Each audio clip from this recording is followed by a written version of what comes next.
En 1983, j'ai décidé pour un de mes clients de fabriquer une montre de poche à résonance.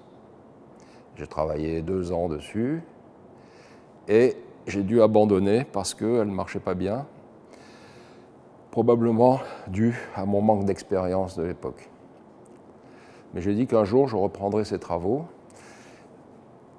La mode étant arrivée à la montre bracelet dans les années 90, j'ai décidé en 95-96 de redessiner ce chronomètre à résonance. Qu'est-ce que c'est qu'un chronomètre à résonance?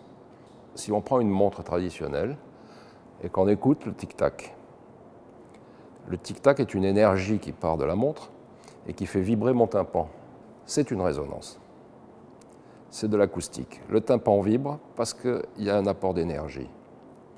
Dans le chronomètre à résonance, il y a 2 mouvements complets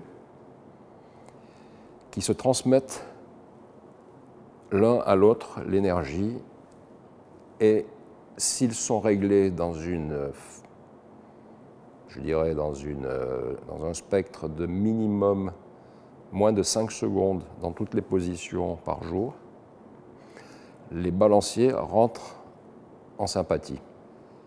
L'énergie de l'un va sur l'autre et l'autre va sur le premier. Les 2 balanciers se mettent à ce moment-là à battre en opposition, ce qui est l'équilibre naturel des choses. Et cela fait que cette montre va être performante au poignet parce que cet effet de résonance va annuler tous les effets du mouvement du poignet. C'est-à-dire, si je bouge mon bras, je vais accélérer un balancier. Mais si j'en accélère un, l'autre qui est en opposition va ralentir de la même chose.